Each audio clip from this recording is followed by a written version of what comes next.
Welcome to our collaborating to humanize healthcare. I talk for a living, can you tell? It's what I do.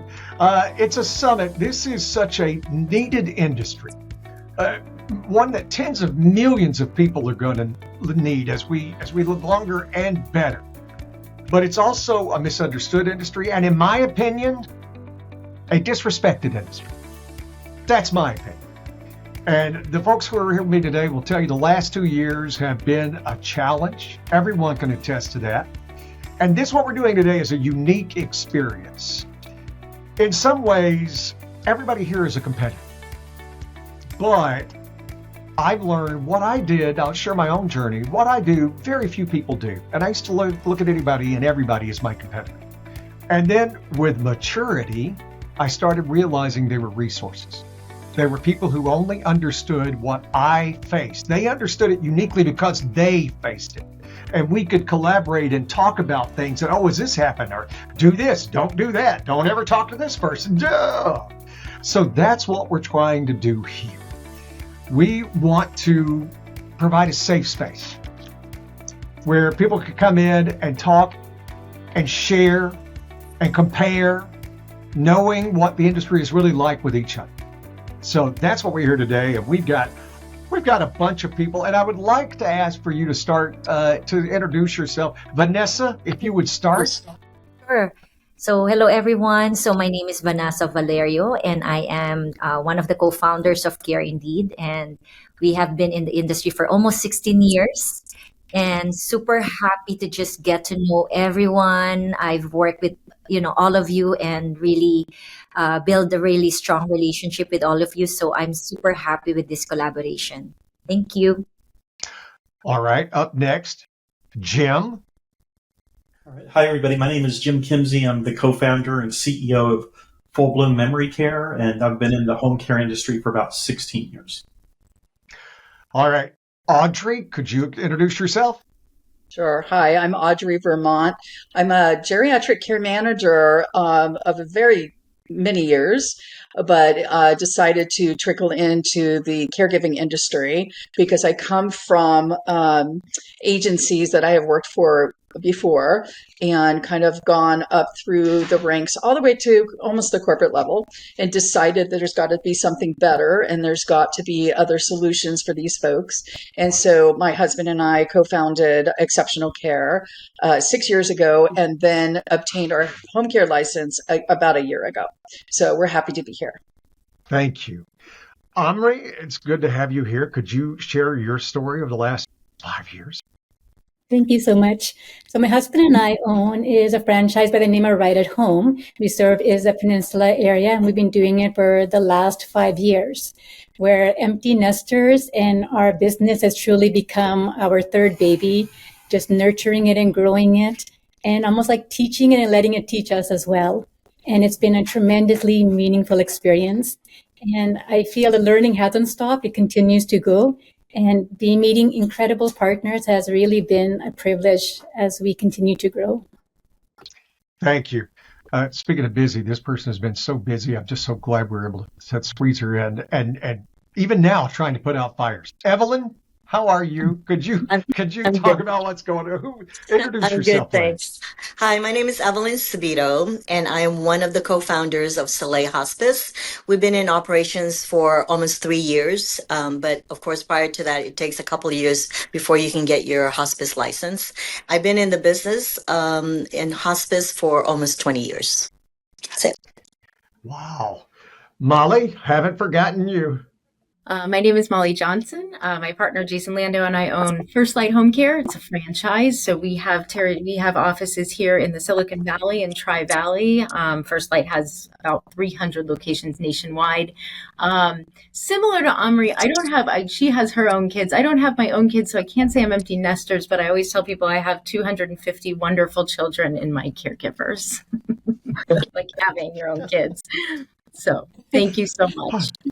Thank you. Kristine, hello. Good afternoon, everyone. I'm Kristine Facelo, Business Relations Manager at Care Indeed.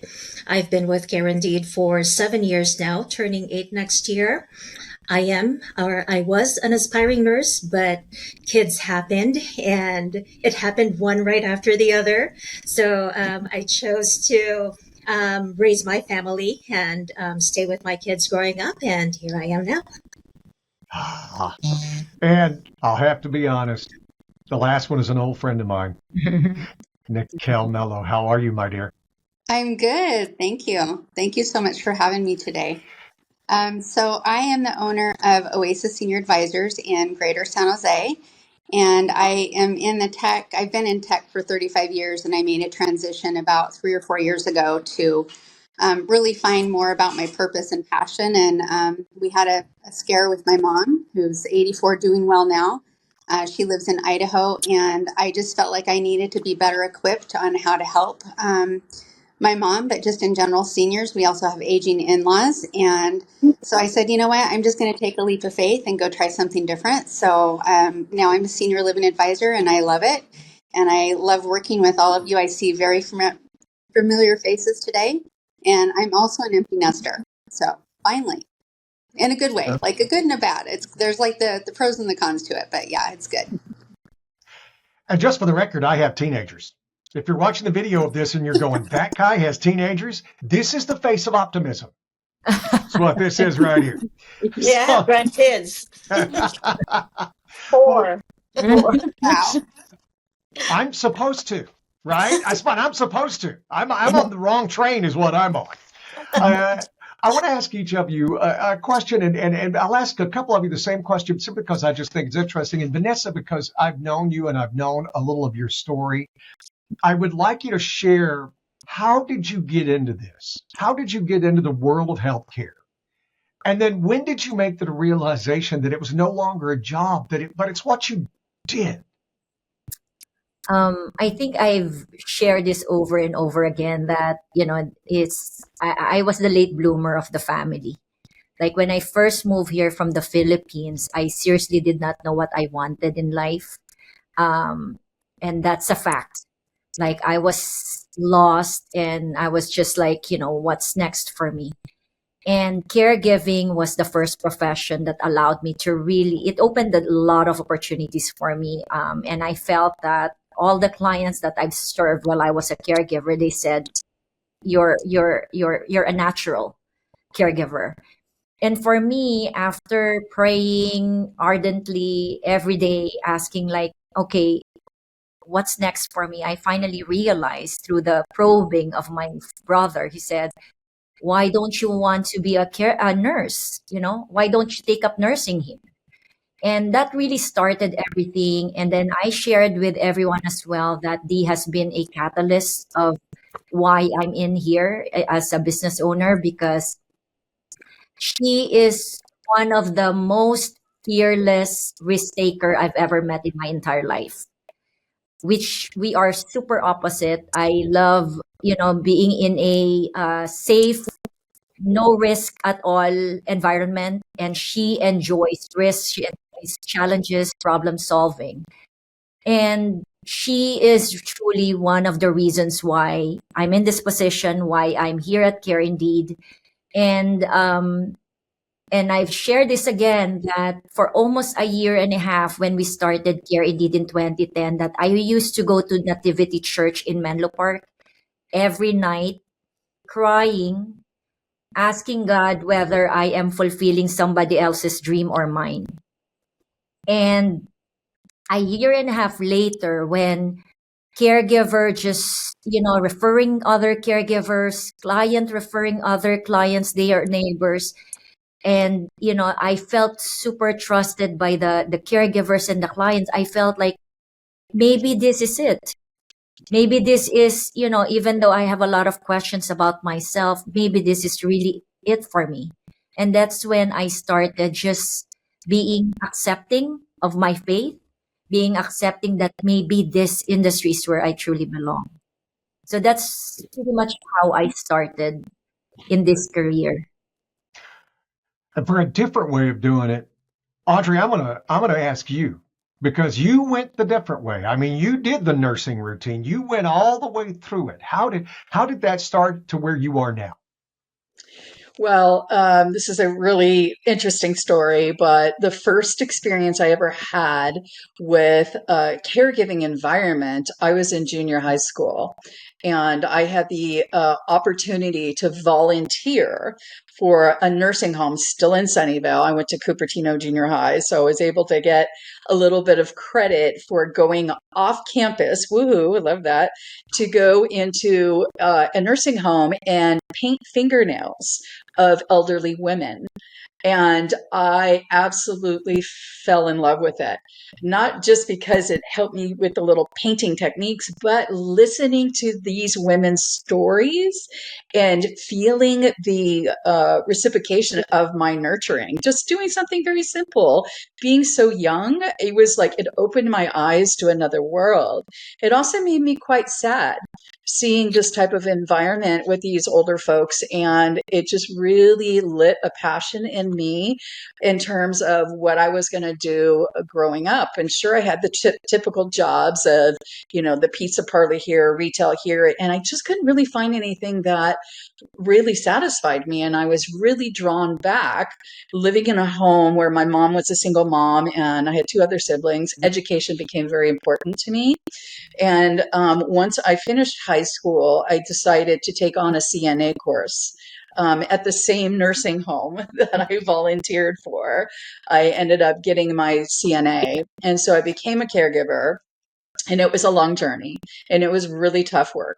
But literally, it's like you can go and work in fast food or you can actually make somebody's life better. And I chose that because it gave me an incredible opportunity also to see different facets of care. And so as I advanced as a caregiver, I ended up working in the hospital setting as a caregiver, and I collected as many acute CNA certificates as I could get. And working in that bigger environment, seeing nurses at work, I was like, maybe. And, for the longest time, I'm like, it's too hard. It's too hard. It's too hard. But there was a lot of the nurses that I worked under as a CNA that were like, if we can do it, you can do it. Right. And so I decided very young, after I got out of high school, I started taking some college courses, had my CNA, and I applied for the nursing program at Mission College. And I decided that, this is the track I wanted to be on. Unfortunately, it was so many applicants and so many people applying for this program. It took me 3 times to get in. But during the time that I was waiting, I took prerequisites for my nursing program. So by the time I got into my program, I got through pretty well. Started off in the hospital setting, which I thought, I'm going to love this. Absolutely hated it. Hated it. And I think what I was missing was that natural connection you have with folks in their own environment, right? The hospital was sterile to me because you're like discharging and admitting the same day. There was really not a lot of connection, and I was craving that. So I literally went back into home care. And that's where I gained all of my experience as a care manager and spent 13 and a half years with one company, went to every ceiling I could get to, was talked into moving on to another company and building them, started up a care management program for them. And then I decided it was my time. So back in 2019, I started my own practice and never looking back. Wow. Jim, Audrey's story is not yours. You did not know at a young age that this was your calling. Yeah, no, I was thinking about that before this call. It's like, when did I decide I was a healthcare person? And, my first 2 jobs out of college were in healthcare, but they were just jobs to me, right? Like I was managing medical answering services and selling, I'll really date myself here, pagers to doctors and hospitals. And then I got a job as a project manager managing software implementations in hospital laboratories. But I would spend a lot of time in a hospital, but I was always in the basement, and the people I was working with were interacting with specimens, not patients. I was interacting with IT and computers a lot. But during that job, my parents were involved in a really bad car accident. They had a head-on collision, almost killed both of them and my niece. And so I got on an airplane, went from San Francisco to a small town in Texas, where essentially the doctors and nurses in this country hospital saved all 3 of their lives. And wow.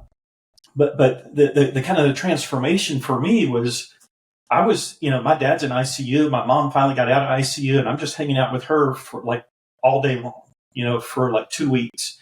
And that's when I start to see like what a hospital really is. The phlebotomist coming in and taking the blood, the nurses coming in, the CNAs coming in, the doctors coming in. And then it just kind of hit me like miracles are happening. I mean, I've been going to these buildings for years, and I didn't realize miracles were happening all around me. And so that's when I think it just hit me like, this is what I want my life to be about. I'm not going to be a nurse. I'm not going to be a doctor, but I can play a role in healthcare. And most of my career since then has been somehow involved in, helping others or helping the caregivers. And so that probably my late 20s, I decided I am a healthcare person. Wow. Amri, you and your husband said, I don't know, okay, we've done this, we've raised our kids, we've got time. Let's get into something fun and easy. How did you make that decision with to say, okay, how did you come up with the idea? I mean, it's a fascinating story to me. I think we explored a lot of different businesses, and I looked at a lot of different verticals, and somehow it kind of kept coming back to home care. And I think a lot of times Gulraj and I really question, Gulraj is my husband, we really question is what brought us to home care, like what was a magnetic pull towards it. And I think a lot of it is our own personal experience. In, I think 2001, my father-in-law was diagnosed with pancreatic cancer, and he died very shortly after that. And in 2002, my mother-in-law was diagnosed with leukemia at very advanced stages. And sadly, she also died very shortly after that. And for both of them, Gulraj was really the primary caregiver, trying to be like the son and the brother and everything else to everyone. And I think you're so young. I think Gulraj was 22 at the time, and we're both two newlyweds. But there was just so much you want to do, but you cannot do. There's such a fine line between modesty and dignity, and you're trying to walk that line. And I feel like when I speak to Gulraj, he always feels like, what more could I have done? I feel like I didn't do enough for them. A lot of it is your own inexperience. A lot of it is how do you keep that modesty between them, give them as much as you can. But there was always that lingering feeling like, what else more could I have done? And I feel like now as we come into home care, it almost like begs that question again and again, is what else more could we have done? And I think every family that we interact with, it's almost a way to compensate for our inexperience, for our wanting to do more. And every family that we interact with, like, what more can we do? So I think it comes back to that. So when we're truly working with families, it's almost like you see a bit of yourself in that family. You see that family's helplessness. You see that family's like wanting to trust, but scared to trust. You see their everything, all that mix of emotions. So for us, when we're working with home care, and it's not an easy business, but you truly feel you are aligned to the bigger picture. That phrase, the fine line between modesty and dignity, just slayed me. It really did. I mean, because those are the things, again, as a civilian on the outside world, right? It's things that I don't think about, but man, when you hear truth, it just kind of smacks you in the face. And to me, that was truth. That was like, wow, and that's something that, again, everybody on this screen understands because you deal with it every day. Somebody like me, I don't. And it's amazing to hear things like that. Evelyn, when we talked the other day, we were talking about this you started off as a business, but it ended up being a calling for you. When Yes. did it turn into that? I was recruited to work in a SNF. I was always in marketing and sales, and I was in high tech prior to healthcare. And someone recruited me to go to a SNF, and I said, "A SNF? No, I don't think so." And I said, "I don't know if I can manage that, right?" So then I met the executive director and we clicked and we just connected. And that was the start of me being in healthcare. And at the same time, so that's a nursing home. When my mom was diagnosed with cancer, well, I hope I don't get emotional. Um, she was asked to go to a sniff and I couldn't accept it because at that time I wasn't in hospice yet and I didn't really know much about hospice. And prior to that, my dad passed away with COPD and he was a frequent flyer in the hospital, meaning that he was constantly, he'll be discharged today and then he goes back to the hospital that night. But no one has suggested hospice to us. So we really didn't know anything about it. And then when my mom was about to go to a sniff and they said that your mom's going to be in hospice. My sister and I didn't know exactly what hospice was. And we really said, no, not yet, because we couldn't accept the fact that she was dying. And so then later on, we said, okay, I think maybe we'll take her home instead of, the sniff and we'll just take care of her. And then we decided that, okay, we'll put her on hospice. So we did, and she passed away maybe 2 weeks after. And with that experience, I never would have experienced hospice. That they helped us so much. As far as all the nurses that came and home health aide, I'm sorry. I mean, I'm talking about my experience. So being in hospice is totally different. It's not a job. It's innate. It's something that you really want to do, for others, to provide dignity for them, to calm them, to uh, take the fear out of dying. And this is kind of like what it did to me. And when someone asked me to be part of the business, I said yes. Yes, I would love to do it because my experience really. And when I talk to the families and they're experiencing that, I feel them. So I show the compassion and I really feel how they're feeling because I experience, my mom passing and their loved ones passing and it gets me emotional thinking about it. I'm sorry. I mean, it just, Listen, if it's it me. didn't get you emotional, we'd worry about you, right? I mean, that's what it is. It's unique experiences that each of you have. Now, we've talked about leadership. You guys, are a lot of the times you're the top of the food chain. And as you have come to find out, I mean, Evelyn, I'll just share real quick. I mean, you were literally putting out fires trying to do this and all Yeah. the other stuff. And Jim, we talked about this same thing. And Molly, you're in a different area. And Amri, each of you have these stories and stuff. And I have to ask you, Kristine, because you had your babies, you raised your babies, and then you got back into it. And then you stepped into leadership roles. Why did you feel that you needed to be there? What is it you felt like this is where I can offer everyone who's with me the most of me? I've always thought that leadership is a lot like raising a family. And if you do it with love and authenticity, everything else will follow. Um, that's what I've always kept in mind when I'm leading a team, that if you are showing the team members your true authentic self and you're not wearing a mask in front of them, they will listen to you without asking them to. They will trust you. And then that's where collaboration evolves and follow. So that's what I say about going back to the no barriers, with not only with your clients, but with each other, with your employees, with the people you're doing the team with. So it's fascinating to me. And like I said, I love all the stories that you guys have had, but there's always been a challenge. As you said, Vanessa, you're the one who told me the last 2 years has been tough. It's been tough. Yes. That's an understatement, Gary. How are you? What makes you keep pushing through? What makes you go, yeah, it's tough? Because it would, listen, tapping out is is an accepted form of business, right? But for you guys, when you use the word calling, I don't take that lightly, right?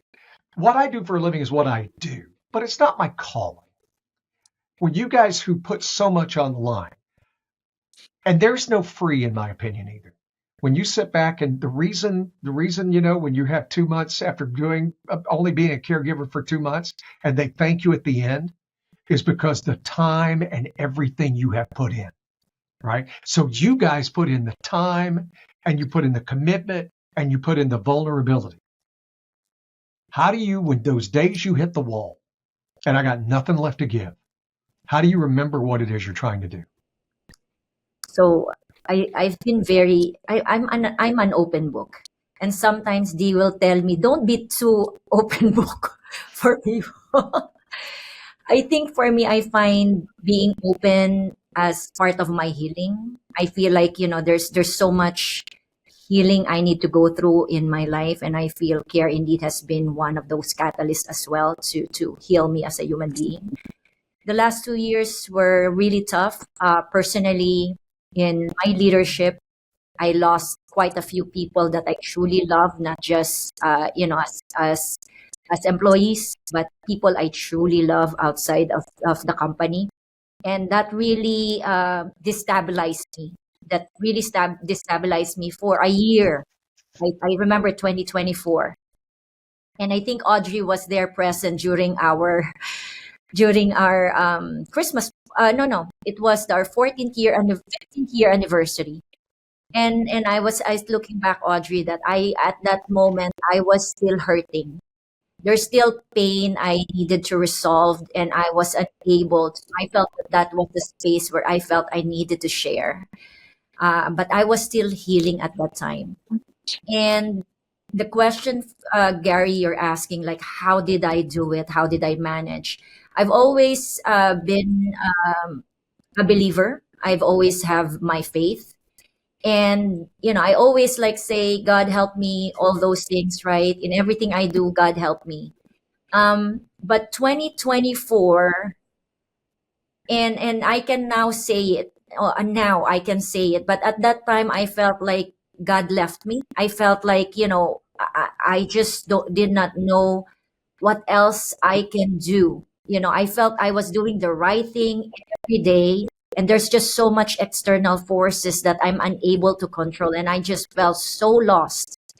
But looking back now, it was truly my faith that allowed me to be here, to still remain grateful, to look back and say, I've learned so much. I'm a better person. I'm more authentic human being. I'm more in touch with human beings. I'm more of wanting to have really genuine relationship with people and not just the superficial, hi, hello, I like you, let's meet together, and then afterwards gone. That helped me, my breakdown, those rock bottom allowed me to, and that was my faith. Faith helped me to withstand all those rock bottoms. People, knowing that there's so many people's lives, clients, employees, hundreds of employees and clients depending on me, and there's no way that I can just turn my back on them. So faith, discipline, and people relying on me are those three major things that really helped me survive those 2 years and still remain grateful today. I think to me, that's beautiful. Audrey, I wanted to ask you, as you talked about, you went up the corporate ladder. You in a lot of corporations, I can't talk for all of them, but a lot of them, it takes 4 people to decide to turn on a light switch. And you have to kick it up the chain, right?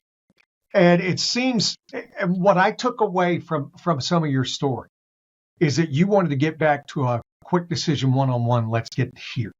How are you navigating all the things today? Because we live in a world where everybody's industry is changing. And boy, your industry changes at light speed. I mean, mine's going fast, but not as fast as yours. How do you navigate that? What a great question. I think, going into this industry with the background that I have, one of the things that you really have to do is have an open mind. You have to understand that you can't hold on too tight because you can't control a lot of things. And that was really hard for me for a very long time. And just really fostering that open mind and about really taking things as they come and trying not to be so proactive that it was stopping me from actually, because this is such a reactive industry. And then I would try to set myself in a place or get ahead of it and be proactive. And I would kind of spin my wheels a little bit.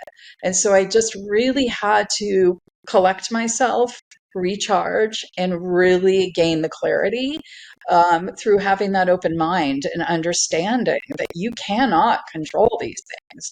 These things are, again, they're going to change so drastically and so quickly.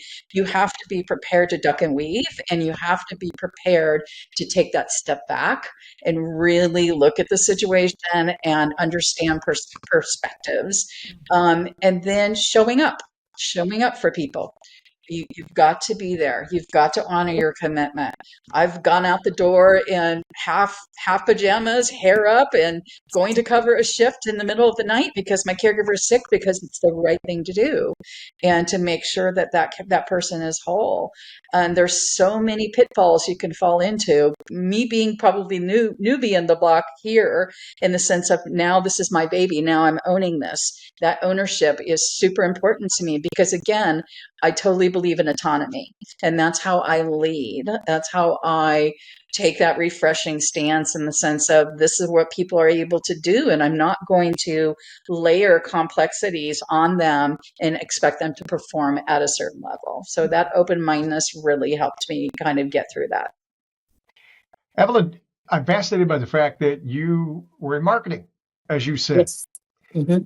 What helped you make the transition? What is the commonality, and what is the stuff where you had to sit back and go, wow, I never expected that? Or is there a lot more commonality than I might think? Well, there is commonality, because in business you need to increase your senses. So it's a relationship, building relationships with doctors, nurses, the hospital setting. So that's basically the healthcare and the sales connect with each other. So you build that relationship with all the communities, and basically that's how you build your senses as well, as part of the business, and at the same time learning more about what your community is asking as far as what their needs are. And in order for you to fulfill that need, you have to kind of ask them exactly, what can I do for you? And what are the things that your expectations from our services? And that's basically connects together, sales and hospice. Yeah, but that question, when you ask it, it's a lot different than when I ask it in my industry. What can I do for you? Because it has no form, right? It's just one of those things. How are you today? I'm fine. It has no edge. When you're asking, what can I do for you, man? There is some specifics, and they're not fun specifics either. No, different. Yeah. Amri, I'm fascinated because you've been doing this for 5 years now, right? Okay. So what was your definition of success the first year? What were you hoping to do the first year? I think when you initially begin, it's all about the numbers. You want to increase your client base, you want to increase your team size. And as you continue to do that, you start to look for a little deeper meaning. And you start to find a lot of satisfaction in the small interactions. Like recently we had one of our clients was also in hospice. And I remember she had just passed away. She called our office, a daughter, and we went into her home to give her condolences. And the caregiver had put on the client's favorite lipstick, and she had done her nails. And I was just amazed at the intimacy of that relationship. That caregiver knew how important it was for her to look her best. And she knew her favorite shade of lipstick, and she knew how she would want to be presented to the world. And the patient's daughter was also there. And she had on a table is like the whole collection, must have been like 100 little porcelain turtles. And she said it became like a joke in our family that anytime we traveled anywhere, we would bring mom home is this little porcelain turtle. And she hated it, but it became such a ongoing joke that we all kept getting those turtles. And she had it displayed on her table. And it just took my breath away. I just felt like, wow, these are traditions. This is legacy. And we get to be a part of that. And I feel a lot of people just focus on like that individual when they're old and they're frail, but they've had these incredible lives and they've impacted so many people in their lives. And we get to be a part of that story. I think on the hard days, you remember those stories, you remember those small interactions. And I think that adds a lot of value, and it becomes a new measure of success as well. Brilliant. I love that. Porcelain turtles. I like And you're right. turtles. Well, getting to be a part of somebody's tradition. I mean, that's huge. And you guys do that. And I know, especially as leaders and owners, you guys have to make a lot of hard decisions. Jim, you told a story about having to make a decision, right? That I would love for you to share. When you talked about you took this business, you built it up. It was a hard time when you built it up, and then an opportunity came knocking. Okay. So, I started a company called Tender Rose Dementia Care Specialist, and that was my baby. And, it's kind of my whole life. And, during it felt like it was really, really hard to figure out how to do like dementia care right. And we just kind of figured it out, and COVID hit. And a company came calling, wanting to buy the company in the middle of COVID. And, the decision that I had is, do I sell or not? And so the decision I made is, I'm not selling this. This is my life, right? But then I saw the look on my wife's face when I told her I turned down the offer, and I realized like I'd been pretty selfish for the last 10 or so years, where I was doing this for me. And I'm an entrepreneur. I'm pretty robust to risk. I don't mind the ups and downs. I kind of thrive on it, but she did not, right? And so I looked at that as kind of an opportunity, like, well, maybe it's time to give her what she needs, which is to get off this roller coaster ride. And so I made the decision to sell the company, and then I stayed with that company for about 18 months, because I felt like I wasn't done. But she's really happy about that decision. It turns out I'm pretty happy about that decision, because now I've had an opportunity to start another company where she's not nearly as stressed about. I mean, she stresses a little bit, but it's a little bit different, knowing kind of having the experience. I mean, when I started the first company, I didn't really know anything about home care. I didn't really know anything about dementia care, and I didn't have very many contacts. And so there was a lot of hard lessons learned. And now, I mean, home care is still hard, but at least I can kind of compare it to the first go around and go, yeah, this isn't that, out of the norm here. We're going to be okay. But there's the cool of this industry. It's like working with caregivers and working with families and being of service to others. And part of me, part of why I got back into this business was maybe like a little bit of a crisis in retirement. It's like I've lost my routine, I've lost my identity, I've lost my social network, I've lost my purpose, and I needed to get back to that. And I just realized, like, wait a minute, I always enjoyed creating good jobs and helping families. There's no reason why I can't still do that. And so that's what caused me to start another company, and it's going a lot better than the first time. Well, I know when you told that story yesterday, it's almost like you made the right decision. And again, this is what I take from it. All right. It almost seemed like you felt like you made the right decision for her, but you weren't sure it was the right decision for you. Mm-hmm. Right. And that's part of leadership. That's part of leadership. Kristine, how do you face those challenges? How do you make that decision when it's like, this is going to be right for one of us, and you're not going to think it's be right because it's a lonely, isolating place to be? That's a tough question. Because kind of threw that on you. Weren't expecting it. still, I get it. that's still a challenge for me to this day. But I think open communication, there's nothing that open communication cannot solve. Just really being open to other people's ideas, not just yours. One thing I've learned being in a leadership role is that I don't have to know everything. And I don't have to have the answers to all the questions that are thrown at me, because that's what my team is there for. right? We're there to brainstorm. We're there to find solutions to problems together. Molly, I'm going to ask you, what I think that's what is, you go ahead. just said. Like understanding that you don't have to have all the answers is amazing insight. It is. I mean, because you guys are at different stages. I relate everything to parenting. And I made sure that at one point I told my kids, I don't know everything and I'm going to be wrong. And that's just with my kids. I can't imagine when it comes to in this scenario. And there's so many judgment calls to make. Ooh. Mhm. I'm going to ask each of you the same question, right? And because I know each of you will have a different answer. And that's why I saved this for the last, because take your time.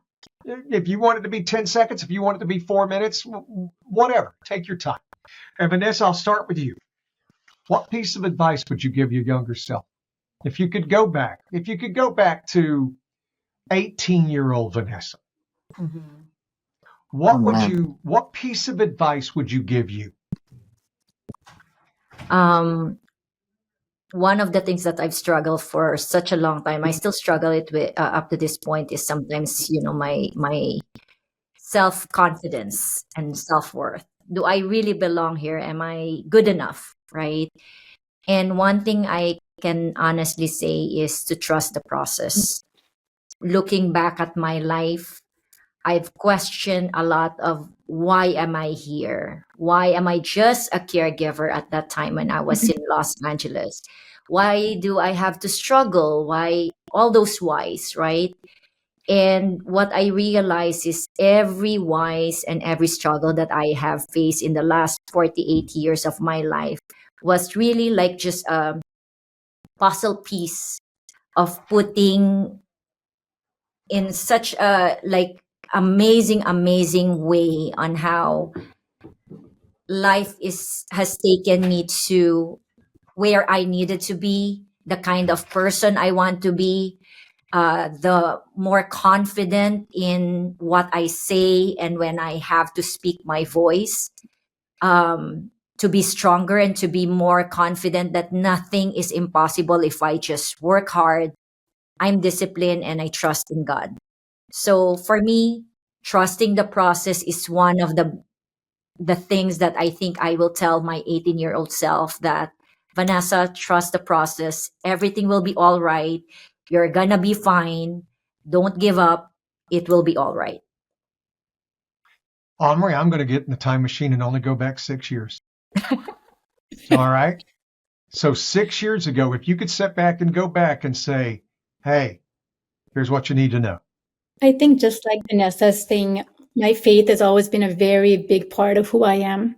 I think 6 years ago, even 16 years ago, it's always been, I've always wanted to, I think one thing I've always asked of life is I want to know God more. And I think when you're young, you think that you know God by walking through a field of lilies and hoo-haws, all, rose and cherries. And you realize that is not life. A lot of times you learn to know God more is through hard decisions, hard judgments, hard processes, and your faith gets you through. I think I've really learned over time, and I would tell my younger self that really reinforce this, is life is a partnership. Our part is to work hard, and life's part is to bring the right people and the right opportunities to you. So you have to have faith in that. And just let go the idea that you need to control anything and everything. Their life, a lot of it is truly about listening. What is a learning from this? What is a message from this? What can we learn from our caregivers? What can we learn from our clients? What can we learn from ourselves, the person we become when we're tackling a lot of tough situations? And I would just say is don't underestimate the cost of truly bringing your heart to everything. It's exhausting, but it is truly always going to lead to the best outcome eventually. Beautiful. She's good. Mhm. Evelyn, let's go back to the marketing job. Let's go. Let's say at the top of your marketing game, right? Let's go there and go, hey, you go back in time and you meet her and you go, hey, let me give you a piece of advice. let me give you something that's going to take you to get you where I'm at.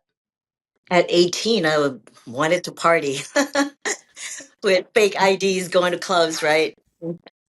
Not even 21 yet. So, but for me, resilience, I would not go back in time.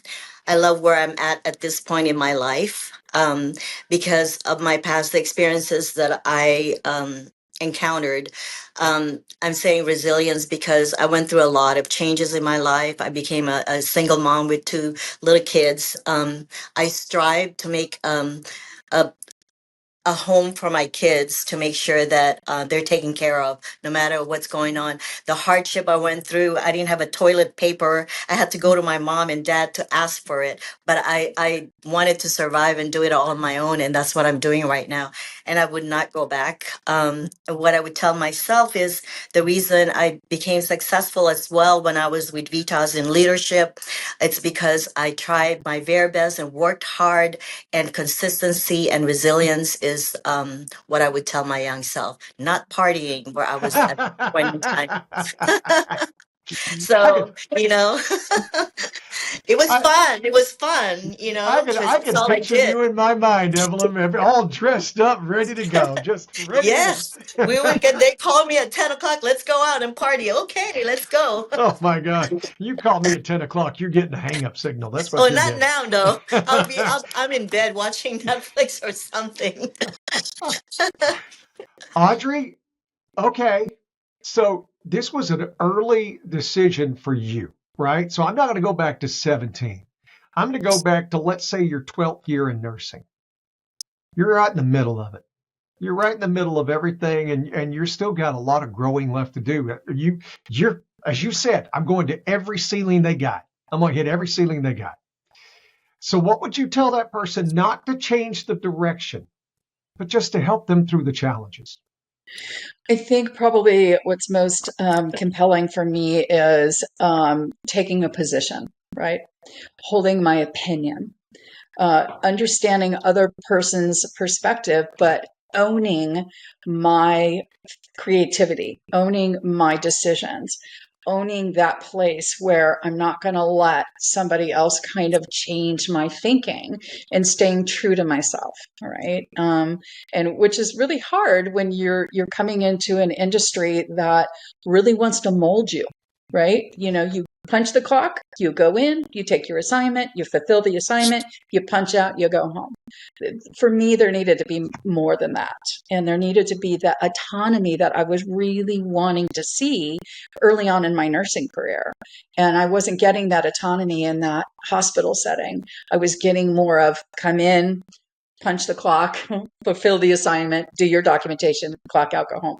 So again, I think staying true to the decisions that I've made, and understanding that I have a place at the table, and I can bring a lot. And what I have to bring is my authenticity, and being true to that person. Jim, I'm not going to talk to the 18-year-old you because you'd have been trying to hang out with the 18-year-old Evelyn. I understand that. I get it. But let's talk to that, because when I was telling your story, and your mother suffered from Alzheimer's, right? If I'm not mistaken. Tell me, what would you tell the 44-year-old Jim as he was embarking on this journey? What he was going on? What could you tell him that now would help? I mean, honestly, if I'd known how hard it was going to be when I was starting, I probably underestimated how hard home care was going to be. And if I'd really known how hard like the next 8 years was going to be, I don't know if I would have done it. I mean, I'm glad I did, but what I think maybe the advice I would give to myself is, hire good people early and trust them. Like, you don't have to make all the decisions. And I think that's where things started to turn around for me in the world of home care, is when I realized, like, this is 24/7. There's always a crisis. You can't be the only one handling the crisis. What became clear to me is I need more people to make decisions around solving crises. And the only way I'm going to do that is to grow. And so I got very focused on growing big enough to hire good people. Because when you're really small, you can't hire very many people, and you can't always hire the best, right? And so I got so focused on just grow this big enough so that I can hire really good people and they can make decisions that make your life easier, and then trust them. And one of my favorite things I think I learned about being a manager is when your employees come to you and say, what should I do in this situation? I mean, I get like decision fatigue. I just go, what do you think we should do? And then when they tell me, I go, why don't you try that and see if that works? And I felt like it helped them develop as managers and as leaders, but it also just took a lot of pressure off of me. And, I think that if I'd understood that earlier, like focus on growth so you can hire good people so they can make decisions and you don't have to be in the hot seat 24/7, that's probably the best advice I could have given myself. I would have hired a really good salesperson earlier. Brilliant. And Kristine, I'll ask you, let's go back. You're okay in the middle of the night with a sick kid, and you haven't slept forever, right? And you're wondering, you're trying to get through that stage. And here you are now. What would you go back and say? What would you go, all right, here's what you need to know. This is going to help you get through tonight. Yeah, I really hope that I realized this sooner rather than later. But I had the biggest insecurity around coming here when I was 17 years old with no degree and just really big dreams and even bigger doubts. So there's this question that's lingering in my mind rent-free the whole time. If number one, people will take me seriously, or, if I even belong here, just like what Vanessa said. And I think it comes with maturity when I learned something freeing, that respect doesn't really come with the diploma. And it's really how you treat the people around you, how you show up for work, how you live your life, and how you love the people around you. That gave me freedom when I come to that realization. I can't speak for all of you, but I can speak for me. I have learned so much in this hour. I have, and it's flown by. It might have felt like 3 days to you guys. To me, I just looked up and I'm like, oh my gosh, it's been an hour. And oh boy, and I knew I would find this. I have learned something from each and every one of you, and your journey has really enlightened me, and I hope it's enlightened each other. I hope you've all heard something from each and every one of you that you guys can take with you and go, wow, that was a good idea. That was a good piece of advice. Or I've been there, or I'd had those same doubts. I hope we all walk away from here being heard, understood a little bit better, and realize that you are so appreciated. You are. What you do matters. And I hope we can do this again. This has been brilliant, and thank you for being here. Thank you, guys. Thank you. Thank you so much. Thank you. Thank you, Appreciate Gary. it. Thank you, everyone. Bye. Thank you.